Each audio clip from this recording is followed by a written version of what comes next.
The early days, oh, a better nation, fair and free, Scotland.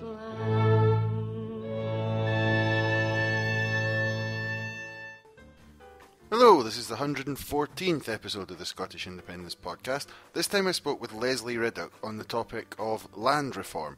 Now, it's a very important topic, and I'd like to say it's a hot topic, but the problem is that it's probably not hot enough, so maybe this is our little attempt at trying to make it a hotter topic. So, I'll let you hear what we had to say on it, and I'll have a wee word with you at the end. Hi Lesley, how's it going? Well, it's going very well. I'm sitting outside in our Indian summer, pole position. Everything's lovely. The brambles are around me. The 3 cats haven't fought for at least 5 minutes. So, I'm doing fine. The reason I asked you on the show again, and thanks for coming on, is that you're part of a campaign now, an organisation called Our Land. And I think the temptation for a lot of people when they hear about land reform is just to kind of switch off because there's so many complex factors involved. But I think if we're going to work our way through this, the first thing to get into is, why is Scotland unusual? Why is Scotland a basket case? You know, when you grow up in a certain place, you tend to take that as normal. But particularly in the situation of land ownership and how the land is distributed, Scotland is extremely unusual. It is. And actually, I now really don't speak to people about land reform because, in a sense, we're not really talking about land reform. We're talking about the problems of our pattern of land ownership. And so reform kind of comes in once you've considered how basket case and weird our land ownership system is. If you cut straight to the chase and start talking about land reform, sure, it is like, talking about sort of, the carburetor not functioning well on a car when you haven't even established if you want the car for anything. So I can quite see why a lot of people feel that this is both technical and irrelevant. So it's absolutely important. Most of the time, I try to keep away from talking about that and try to talk about the kind of bizarre situation we're in.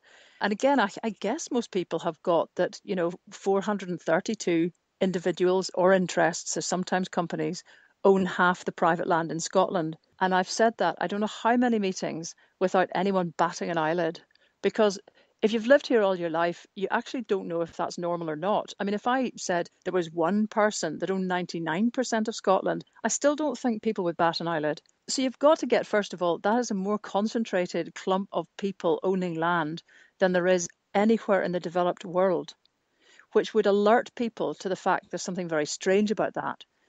Then I suppose you've got to try to spell out what consequences that has. Because again, if it didn't have any bad downsides, then who cares who owns the land? And yet, I mean, I've been just this last week, I've been across in Arran and on the island of Bute and in Galloway. And these places are interesting because each of them have very large, one person or interest owning about 70 to 90% of the land there. And the kind of impact it has on the place, well, for one thing, you can't build new housing, affordable housing anywhere.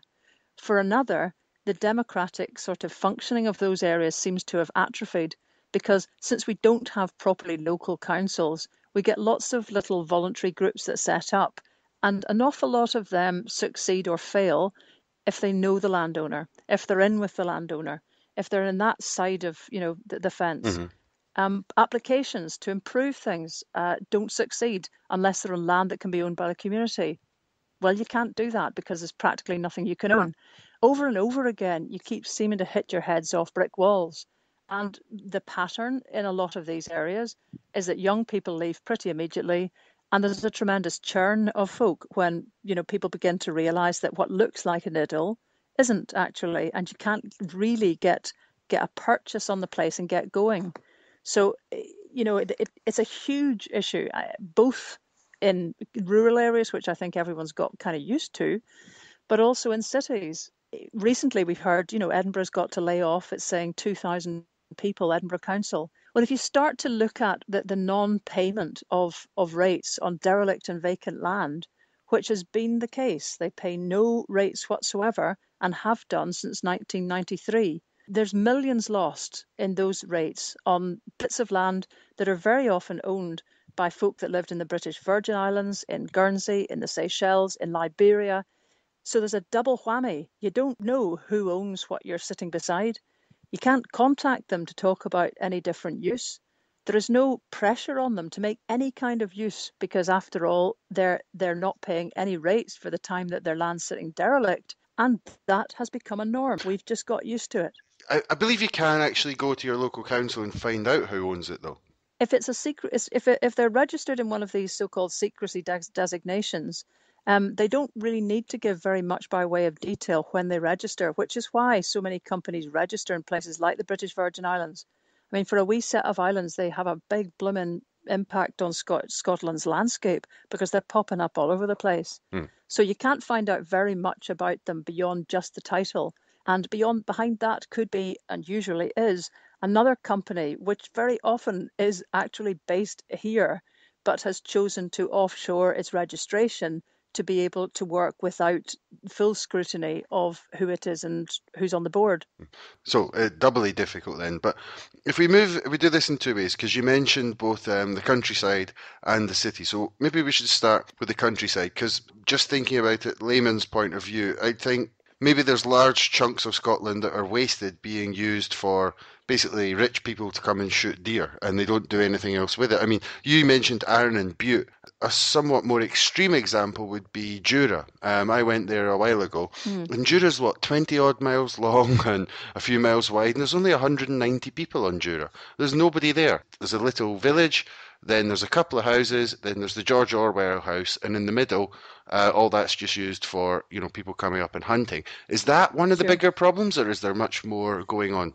Yes, it is. I mean, don't forget the distillery at Craighouse, because that's practically the only thing that is, keeping an awful lot of people in job. And I think there's only 120 people or something live on Jura. But sure, I mean, I think actually we have no idea what the landscape of Scotland could look like. None whatsoever. Because so many parts of it are absolutely artificially emptied. And it's not just the classic areas. I went to the Wigton Book Festival just 2 days ago and drove through complete emptiness through the whole of Galloway. The people there have a lot of issues with the Forestry Commission because it's the largest owner there. And, you come across, it's sad really, you go to little places and you come across the ruins of what would have been once villages, but have just been wiped off the face of the map. And I guess people would say, well, a couple of things. One is there's a prevailing idea that the land is rubbish. And I'm not quite sure where so much of this came from. Because, I mean, in terms, it's all relative. Part of Scotland, Sutherland, the second county, if you're coming down the way, was called Sutherland by the Vikings because they considered it to be so far south. So to them, this was just the acme of luxury to get as far south as Sutherland and to have flattish terrain. Lots of areas have had overgrazing of deer and sheep for decades. Partly because, particularly with the sheep, we know that that was part of what the clearance of folk was all about in the 18th century and onwards. But the deer as well have become a massive factor because estates have traditionally been priced by the number of stags and the number of salmon caught, which sounds extraordinary, but it does encourage having lots of deer on the hill, even if they're in pretty bad, scraggy condition. So there's been lots of problems with people not tackling the overgrazing. And here's an example. If people have been up the A9, which I'm sure lots of folk will, you see areas which are like a green desert. They're completely barren, and very often there's been such overgrazing on those high bits, really, once you get up above Blair Athol, that you can see there's almost like golf bunkers around you where there's been so much erosion you wouldn't think anything could grow. If you look at the central reservation of the bits where there's a dual carriageway there, you'll see there's loads of trees. And all it is, where you get any pocket which little teeth cannot reach because it's in the middle of the road, you find that the same soil is perfectly capable of holding quite a population of good trees. We have got this empty landscape for a reason. And the reason is the interests of landowners who want it to be grazed or want it to be open because of grouse shooting. And that's one person's choice, who very often, in those particular necks of the wood, is not even there for more than a couple of weeks a year. So how do we begin changing this? Because I'm sure the landowners themselves are quite happy to sit on that land. So how can you begin to democratise or otherwise change the pattern of land ownership? Well, the first thing I think is ideally is to let the kind of almost natural forces that have been prevented from working on these large estates, to let them finally do their work. One natural force is inheritance, because for a long time it's been the case that the eldest son inherited these large estates. And bear in mind that the Duke of Buccleuch's estate, for example, in Dumfries, Galloway, the Borders, is a tenth of Scotland's landmass. So these are huge estates. I mean, they're the size of what would be small countries in mainland Europe, some of them. But he inherited, the 10th Duke of Buccleuch inherited that estate intact in one piece, despite the fact he had three siblings. And the law allows that to happen. It allows the father to leave land to one child, whoever it is these days, and the other siblings can't contest it. And that, again, that sounds like who cares? But the point about that is, if siblings had been inheriting land equally as they've been inheriting buildings and property for decades, we would have broken down these large estates so that they would have got into smaller and smaller pieces, which local people might have been able to get in and either buy or have discussions with landowners about potentially using the land for affordable housing. But when they stay in one monolithic block, which is what landowners seem to feel they have to do to honour the family name or whatever, it is impossible to have any negotiation or conversation with them. So that is happening. That's called the Succession Bill, and that's about to start going through the Scottish Parliament. The other thing really is taxation, because these big estates, the sporting estates, haven't been paying any kind of rates. Again, they've been paying no business rates. And that's an enormous oversight, because every other business is paying rates.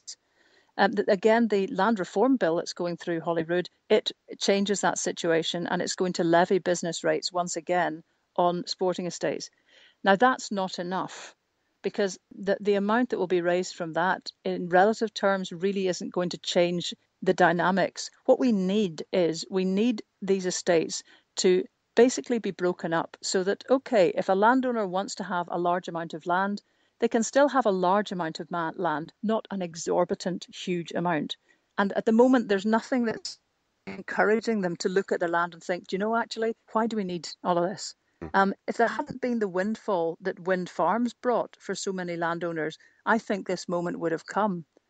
But a lot of them are able to sail on, and that would need a really different type of taxation on land to make them effectively use it or lose it.